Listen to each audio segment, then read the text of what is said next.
حکم دے دیا گیا نہ جاؤ تو نہیں جانا ہے، اور پھر بھی اگر چلے گئے تو قرآن بیان کرتا ہے کہ ہماری نافرمانی کرنے والوں کے ساتھ ہم نے کیا کیا، قرآن اس کا اعلان کرتا ہے فلما توما نهوا عنه قلنا لهم كونوا قردة خاسئين، جن لوگوں کو ہم نے سنیچر کے دن منع کیا تھا کہ آج کا دن جو ہے تم میرے لیے وقف کر دو، لیکن اگر تم میرے لیے وقف نہیں کرتے ہو تو سنو ہم تمہارے لیے کون سی سزا تجویز کرتے۔ اللہ تعالیٰ نے بیان فرمایا کہ ہمارے منع کرنے کے باوجود جب ان لوگوں نے نہیں مانا تو پھر ہم نے انہیں بندر بنا دیا۔ ان کے جو نوجوان لوگ تھے، جو نوجوان لڑکے تھے جو جا کے مچھلیاں پکڑا کرتے تھے، ہم نے ان کو بندر بنا دیا، اور جو بڑے بوڑھے لوگ تھے، بڑے بزرگ لوگ تھے جن کی ذمہ داری یہ تھی کہ یہ نوجوانوں کو روکتے، یہ مردوں کو روکتے کہ نہ جاؤ، یہ دن اللہ تعالیٰ نے خاص تم پر اپنی عبادت کے لیے مقرر کیا ہے، اس دن تم عبادت کے لیے اپنا دن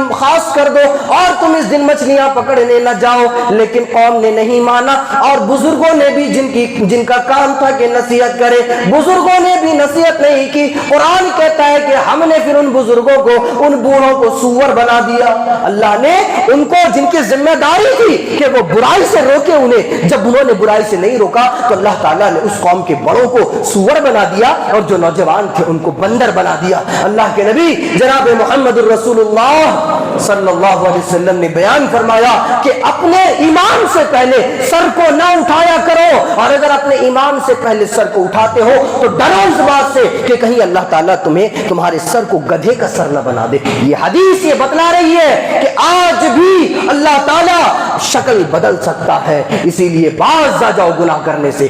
آج ہم لوگ دیکھتے ہیں کہ ارے بھائی وہ آگ کا بارش ہونا، وہ زمین کا پھٹ جانا، اور وہ اس طرح سے شکلیں بدل جانا، کسی کا سور بن جانا، کسی کا بندر بن جانا، یہ سب جو ہو رہا تھا آج کے زمانے میں کہاں ہوگا، یہ سوچتا ہے آدمی۔ لیکن قرآن کریم اور اللہ کے نبی بیان فرماتے ہیں کہ اگر آج بھی بندے اللہ تعالیٰ کی نافرمانی سے باز نہیں آئے تو اللہ کے نبی بیان فرماتے ہیں کہ آج بھی تمہاری شکلیں بدل سکتی ہیں، تمہاری صورتوں کو ہم گدھوں میں، سوروں میں اور بندروں میں بدل سکتے ہیں، اسی لیے ڈرا جائے، خوف کھایا جائے۔ اللہ تعالیٰ نے بیان فرمایا، عہد الست کا تذکرہ کیا، وَإِذَا أَخَذَ رَبُّكَ مِن بَنِي آدَمَ مِن ظُهُورِهِمْ ذُرِّيَّتَهُمْ وَأَشْهَدَهُمْ عَلَىٰ أَنفُسِهِمْ أَلَسْتُ بِرَبِّكُمْ قَالُوا بَلَىٰ شَهِدْنَا أَن تَقُولُوا يَوْمَ الْقِيَامَةِ إِنَّا كُنَّا عَنْ هَٰذَا غَافِلِينَ۔ ہم جب آدم علیہ السلام کے پشت میں تھے تو اللہ تعالیٰ نے عہد الست میں ہی، عالم ارواح میں ہی آدم علیہ السلام کی پیٹھ میں ہاتھ پھیرا، اور جیسے ہی ہاتھ پھیرا تو سارے کے سارے لوگ جتنے بھی یہاں بیٹھے ہیں اور جتنے بھی دنیا میں اور جتنے لوگ قیامت کی صبح تک آئیں گے، قرآن بیان کرتا ہے کہ سارے لوگوں کی ارواح جو ہے اللہ تعالیٰ کے سامنے کھڑی ہو گئی۔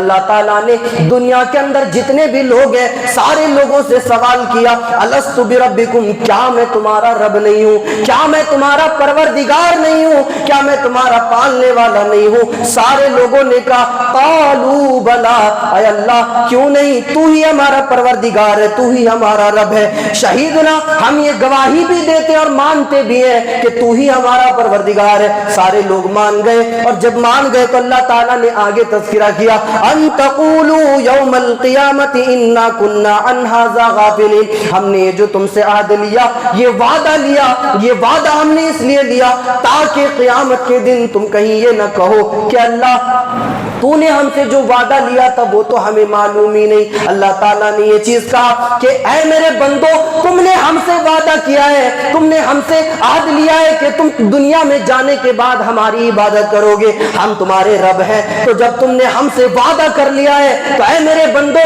جب دنیا میں جاؤ تو اس وعدے کو یاد رکھنا اور اس وعدے کو بھولانا نہیں۔ اے اللہ ہم دنیا میں آئے، ہمیں تو یاد نہیں کہ ہم نے تجھ سے کون سا وعدہ لیا تھا، اے میرے بندو تمہیں یاد نہیں ہے کہ تم نے مجھ سے کون سا وعدہ لیا تھا، لیکن ہم نے تمہیں یاد دلانے کے لیے گاہے بگاہے انبیاء کو بھیجے، گاہے بگاہے رسولوں کو بھیجا، گاہے بگاہے پیغمبروں کو بھیجا۔ یہ پیغمبر، یہ رسول اور یہ نبی دنیا میں آنے کے بعد تمہیں وہ عہد یاد دلاتے رہے، وہ اللہ سے جو تم نے وعدہ لیا تھا وہ وعدہ تمہیں یہ پیغمبر میرے یاد دلاتے رہے، اور جب یہ پیغمبر تمہیں میرا وعدہ یاد دلاتے رہے تو تم اس کو مانو، اور اگر نہیں مانو گے تو مار کھاؤ گے۔ اے اللہ، ٹھیک ہے تیرے پیغمبروں نے بتا دیا، ہم نے مان لیا، لیکن ہم قیامت کے دن یہ بھی تو کہہ سکتے ہیں کہ اللہ جو ہم نے وعدہ لیا تھا وہ تو ہمیں دنیا میں یاد ہی نہیں تھا، ہمیں معلوم ہی نہیں تھا۔ اس کا جواب یہ ہے کہ آپ ماں کی پیٹ میں تھے، یاد ہے کچھ بھی یاد نہیں ہے؟ ارے 9 مہینے تھے، یاد نہیں ہے؟ نہیں ہے یاد۔ کیا کر رہے تھے؟ نہیں ہے یاد۔ کب پیدا ہوئے؟ یہ بھی یاد نہیں۔ کیسے پیدا ہوئے؟ یہ بھی یاد نہیں۔ پیدا ہونے کے بعد سال بھر کیا کیا ہوا وہ تک یاد نہیں ہے، تو پھر وہ عالم ارواح میں کیا ہوا تھا وہ تمہیں کیسے یاد ہوگا؟ تو ماں باپ بتاتے کہ نہیں بیٹا تم جب پیٹ میں تھے تو میں اور تمہارے ابو وہاں گھومنے گئے تھے، اچھا وہاں گھومنے گئے تھے، وہاں یہ کیے، وہ بتاتے کہ نہیں بتاتے؟ بتاتے رہے۔ اور ہم لوگ جانتے ہیں کہ بچہ ماں کے پیٹ میں ہوتا ہے، پھر پیدا ہوتا ہے، جانتے ہیں، سمجھتے ہیں، لیکن ہمیں معلوم نہیں کہ ہم ماں کے پیٹ میں تھے یا نہیں تھے۔ تو اللہ نے کہا کہ جس طرح سے تمہیں نہیں معلوم کہ تم ماں کے پیٹ میں تھے یا نہیں تھے، لیکن بعد میں تمہارے ماں باپ جب تمہیں بتاتے ہیں تو تم مان لیتے ہو، تو جس طرح سے تمہارے ماں باپ نے تمہیں بتایا اور تم نے مان لیا، تو میرے رسول اگر تمہیں بتا دے کہ تم عہد الست میں وعدہ لیے ہو تو مان لو اس چیز کو، اور اگر نہیں مانو گے تو پھر تیار ہو جاؤ ایسی عذاب کے لیے جو تم پر مسلط کی جائے گی۔ اللہ تعالیٰ نے اس چیز کے تذکرے کے بعد کہا وَلَقَدْ ذَرَأْنَا لِجَهَنَّمَ كَثِيرًا مِّنَ الْجِنِّ وَالْإِنسِ لَهُمْ قُلُوبٌ لَّا يَفْقَهُونَ بِهَا وَلَهُمْ أَعْيُنٌ لَّا يُبْصِرُونَ بِهَا وَلَهُمْ آذَانٌ لَّا يَسْمَعُونَ بِهَا أُولَٰئِكَ كَالْأَنْعَامِ بَلْ هُمْ أَضَلُّ۔ اللہ نے کہا کہ کچھ لوگ جنات اور انسانوں میں ایسے بھی لوگ ہیں جو نہ تو صحیح سے سنتے ہیں، نہ ہی سمجھتے ہیں، نہ ہی صحیح سے وہ غور و فکر کرتے ہیں۔ قرآن کہتا ہے بل ہم وہ لوگ جو ہے چوپایوں کی طرح ہے۔ اللہ نے کہا کہ وَلَهُمْ أَعْيُنٌ لَّا يُبْصِرُونَ بِهَا وَلَهُمْ آذَانٌ لَّا يَسْمَعُونَ بِهَا أُولَٰئِكَ كَالْأَنْعَامِ۔ اللہ یہ بیان کر رہا ہے کہ وہ سارے کے سارے لوگ جن کو ہم نے صحیح سے کان عطا کیے، صحیح سے آنکھیں عطا کی، صحیح سے دل اور عقل عطا کیے، ہم نے انہیں پاگل نہیں بنایا، لیکن پھر بھی وہ سوچتے اور غور و فکر نہیں کرتے ہیں۔ قرآن کہتا ہے کہ وہ سارے کے سارے لوگ جانور ہیں، اور آگے کے الفاظ بتاتے ہیں بل ہم مزل، بلکہ جانوروں سے بھی گئے گزرے ہیں، چوپایوں سے بھی گئے گزرے ہیں، جو اللہ کے قرآن کو نہیں مانتے، اللہ کی کتاب کی تلاوت نہیں کرتے، اللہ کے فرامین کو نہیں مانتے۔ قرآن کہتا ہے کہ وہ سارے کے سارے لوگ جاہل اور جانور ہیں، بلکہ جانوروں سے بھی بدتر ہیں۔ قرآن یہ کہتا ہے کہ جو اللہ کو نہیں مانتا اور اس کے رسول کی اتباع نہیں کرتا وہ سارے کے سارے لوگ جانوروں سے گئے گزرے، جانوروں سے بدتر ہیں۔ بہت سارے لوگ انسانی شکل میں گھوم رہے ہیں لیکن وہ جانور سے بھی بدتر ہیں۔ انسان صرف 1 مہینے کے لیے بنتے ہیں، رمضان کے لیے، اس کے بعد 11 مہینے جانور بنے پھرتے ہیں۔ ایک سوال بہت زیادہ کافرین مکہ اور مشرکین مکہ کیا کرتے تھے، یسألونک عن الساعۃ ایان مرساہا، اے محمد تم کہتے ہو قیامت آئے گی، بتاؤ ذرا قیامت کب آئے گی؟ اللہ کے نبی کہتے تھے، کیا کہتے تھے؟ وہ تو اللہ تعالیٰ کو معلوم، قل انما علمها عند ربی، اے میرے پیارے حبیب جب یہ سوال نہ جائے تو کہہ دیجئے کہ یہ علم تو میرے پروردگار کے پاس ہے۔ یہ بھی معلوم ہوا اس آیت کریمہ سے کہ اللہ کے نبی صلی اللہ علیہ وسلم عالم الغیب نہیں تھے، یہ چیز معلوم ہوئی۔ اور جب تمہیں کوئی چیز معلوم نہیں ہے تو کہو واللہ عالم، وہ تو اللہ تعالیٰ جانتا ہے، میں نہیں جانتا، کہہ دیا جائے اس طرح سے۔ نہیں معلوم کہنا کوئی غلط بات نہیں ہے، کوئی چھوٹی بات نہیں ہے، یہ بہت بڑی بات ہے۔ ہمارے استاد محترم کہا کرتے تھے کہ اگر تمہیں کوئی چیز نہیں معلوم ہو تو کہو نہیں معلوم ہے، اور اس میں یہ کہنے میں تم اچھا محسوس کرو کہ مجھے نہیں معلوم ہے، تم کسی اور سے پوچھ لو۔ کیوں؟ اس لیے کہ کہنا کہ نہیں معلوم ہے یہ بھی آدھا علم ہے، جی یہ آدھا علم ہے، یہ کہہ دینا کہ مجھے نہیں معلوم یہ کہنا بھی آدھا علم ہے۔ کیا بڑی بات کہہ گئے۔ بہت سارے لوگوں کے ساتھ جھگڑے ہوتے ہیں، اختلافات ہوتے ہیں، اور جب اختلاف ہوتا ہے تو لوگ کیا کرتے ہیں؟ جھگڑا کرتے ہیں۔ قرآن کہتا ہے کہ جب جھگڑا ہو جائے، جب بحث مباحثہ ہو جائے، جب اختلاف ہو جائے، کیا کرنا ہے تمہیں؟ قرآن نے طریقہ بتا، کیا کتاب ہے؟ جھگڑا ہو جائے تو کیا کرنا ہے وہ بھی بتاتی ہے۔ خذ العفو وأمر بالعرف وأعرض عن الجاہلین۔ جب تمہارے درمیان جھگڑا ہو جائے، اختلاف ہو جائے، تو تم سب سے پہلے معاف کر دو، یعنی اگر سامنے والے کی بھی غلطی ہو تو تم اس کو معاف کر دو۔ وأمر بالعرف، اور تم اسے اچھی بات کی تعلیم دو، اسے اچھی بات کی، بھلی بات کا حکم دو، اور کہو کہ جو یہ چیز تم کر رہے ہو یہ چیز بہت غلط ہے۔ وَأَعْرِضْ عَنِ الْجَاهِلِينَ، اور اگر پھر بھی وہ نہ مانے اور جہالت پر اتر جائے تو تم پھر وہاں سے چلے جاؤ۔ یہ 3 کام کرنا ہے جب اختلاف ہو جائے، جھگڑا ہو جائے تو یہ 3 کام کرنا ہے۔ اور اس کے بعد کی جو آیت ہے وہ روحوں کو جھنجھوڑنے کے لیے کافی ہے۔ قرآن کہتا ہے وَإِمَّا يَنزَغَنَّكَ مِنَ الشَّيْطَانِ نَزْغٌ فَاسْتَعِذْ بِاللَّهِ، کہ جب تمہیں شیطان وسوسہ ڈالے تو تم اعوذ باللہ من الشیطان الرجیم پڑھ لیا کرو۔ یعنی بعض دفعہ جھگڑے ہونے کے بعد شیطان کیا وسوسہ ڈالتا ہے؟ آدمی کو خیال لاتا ہے مجھے بول رہا ہے، اچھا مجھے بول رہا ہے، میں اتنا پیسے والا، میرا رتبہ اتنا، میرا مقام اتنا، یہ مجھے بول رہا ہے۔ اور شیطان کیا وسوسہ ڈالتا ہے؟ تجھے بولا جا رہا ہے، تو اتنا بڑا رتبے والا، تیری باہوں میں طاقت و قوت، تو مار سکتا ہے اس کو، مار کے دیکھ پھر آئے گا نہیں وہ، طرح طرح کی باتیں۔ آدمی بھی سوچتا ہے میں نے کیا ہاتھ میں چوڑیاں پہن رکھی ہیں، ابھی ماروں گا ایک گھوسا تو اس کو ساری عقل ٹھکانے آ جائے گی۔ یہ طرح طرح کے وسوسے جب دماغ میں آنے لگے، قرآن کہتا ہے اعوذ باللہ پڑھ لیا کرو۔ یہ وسوسے اختلافات کے وقت، جھگڑے کے وقت، فتنے فساد کے وقت آدمی کو آتے ہیں۔ قرآن نے کہا کہ جب اس طرح کا ماحول بن جائے تو تمہیں کیا کرنا ہے وہ چیز بیان فرمایا۔ ایک آخری چیز میں بتا کر اپنی بات کو ختم کیے دیتا ہوں۔ اللہ تعالیٰ نے بیان فرمایا، مومنین کے صفات بیان فرمائے۔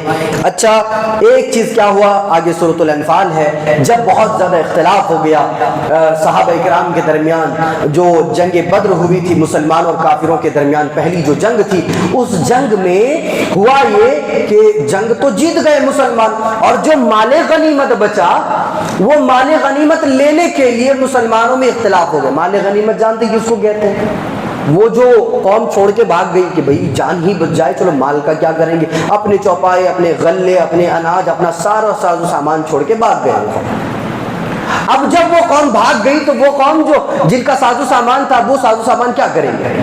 اب یہ مسلمان آپس میں تقسیم کریں گے، وہ چیز تقسیم کرنے میں اختلاف ہو گیا تو اللہ تعالیٰ نے باقاعدہ پوری طرح سے سورۃ الانفال کو نازل کیا اور یہ بتایا کہ تمہیں کیسے کیا کرنا ہے۔ اللہ تعالیٰ نے مومنوں کی صفات کا تذکرہ کیا، کہا انما المؤمنون الذين اذا ذكر الله وجلت قلوبهم واذا تليت عليهم آياته زادتهم ایمانا وعلى ربهم يتوکلون۔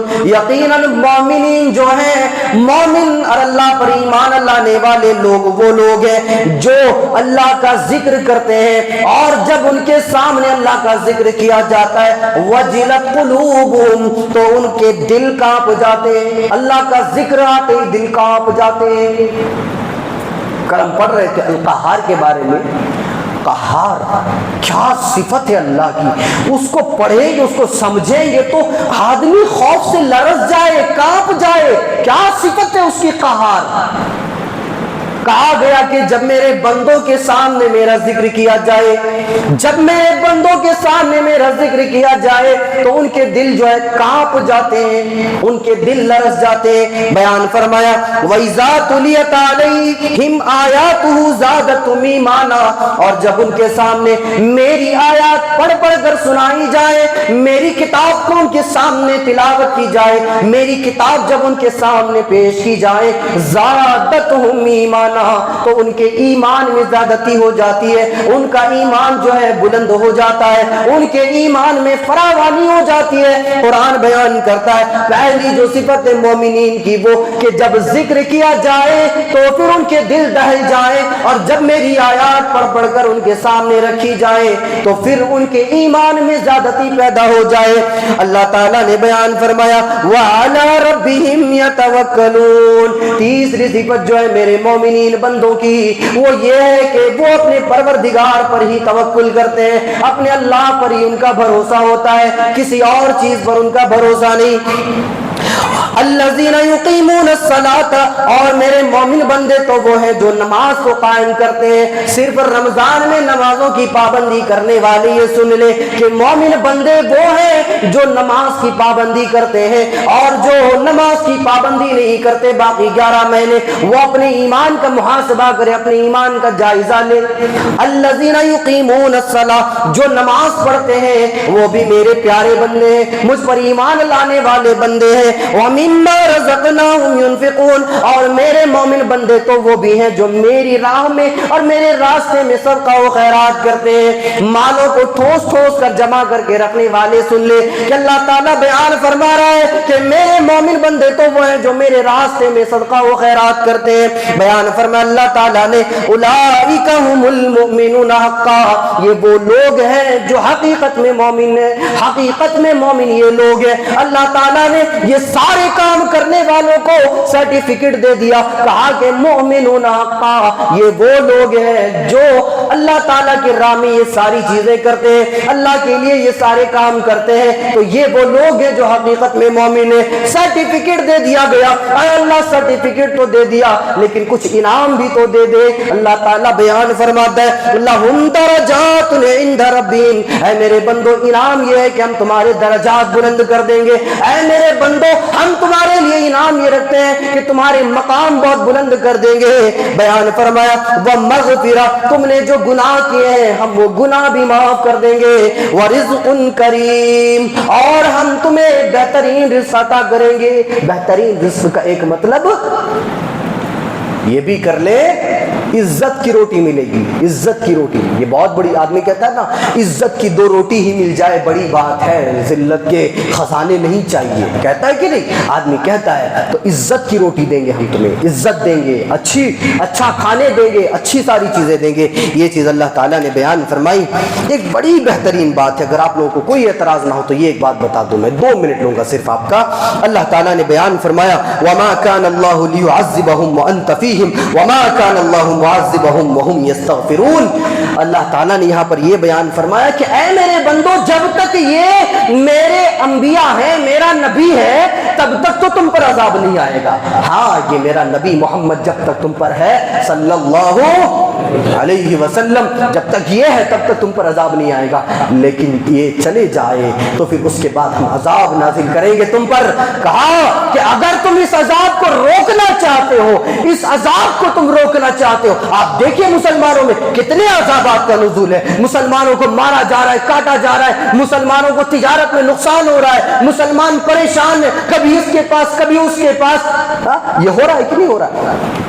ہو رہا ہے. یہ اللہ نے کہا کہ یہ سارے عذابات اگر روکنا چاہتے ہو تو تم کیا کرو.